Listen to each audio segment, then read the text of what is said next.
That's always different, the intensity level, just how things move around you when there's actual contact.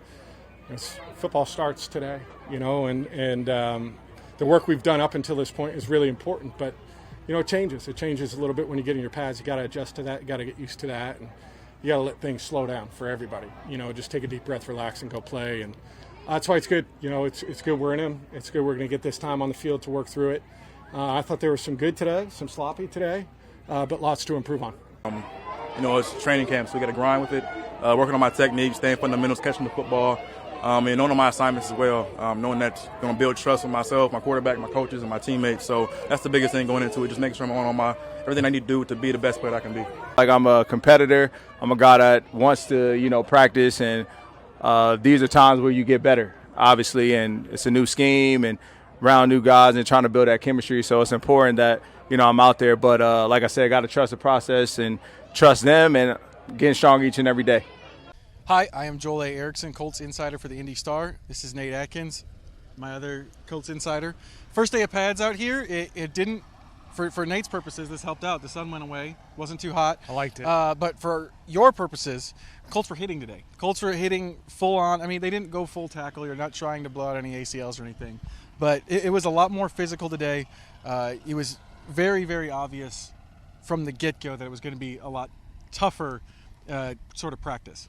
Yeah, for sure. I mean, out here the past few days, it's been all about the passing game and about the receivers and some of these big plays, and it was built for them to do that, especially the fact that there's not a huge crowd element. Obviously, it's nice weather, but the pads changed it, and the defense seemed to feel that and really seemed to bring it. It challenged these young receivers in ways I think they needed but hadn't gotten yet. It seemed like they almost got a little too comfortable running the routes they had, so we saw some drops. We saw some just poor separation, but really it's a credit to the defense. Some of those guys really came out there and brought some energy. Zaire Franklin was chirping and getting close in some big hits, and then the play I liked the most was Bobby Okereke in the back of the end zone just broke up a pass to Mo Alley Cox, and I think Mo thought for sure he was coming down with, and Bobby just kind of flew out of nowhere, and that's a play where when pads aren't on, that probably doesn't happen, but that's what's changing. Yeah, it was a significant hit when Okereke hit him. One of the other things with the linebackers is just there's probably going to be a spot here for an undrafted free agent, and 4 days of us watching camp, handicapping who it's going to be is really hard because a lot of them have made plays in a lot of different ways. JoJo Doman made 2 plays today. James Skalski made a play today. Forrest Ryan has made plays before. Basically, every linebacker on the roster has flashed at least a little bit, and there's a spot kind of open there where they cut Jordan Glasgow. Now that the pads are on, it gives them a chance to stand out even more. But again, like I said, 3 guys made plays today.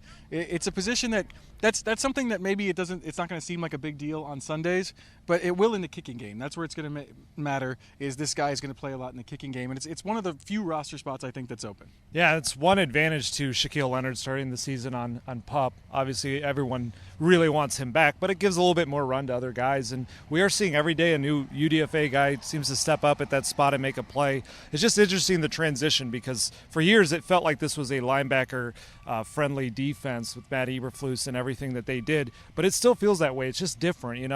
The Gus Bradley, the way they play at linebacker, he's the linebackers coach at heart, and just they're so free in coverage and they're so involved in that element of the game. They're not just run stuffers, and I think that's where we're seeing most of the plays happen is when they're out in coverage, when they're watching these crossers, they're bringing the physicality to guys who are starting to learn, like, you got to be ready when you go across the middle because some of these guys really want it. Real quick, Shaquille Leonard on PUP for training camp, just in case anybody heard Correct. season and freaked out. But we don't know when he'll be back. He's been on the physically unable to perform list. He'll be back at some point. But in his absence, some of the other linebackers are stepping up. For the IndyStar, I'm Joel A. Erickson. This is Nate Atkins.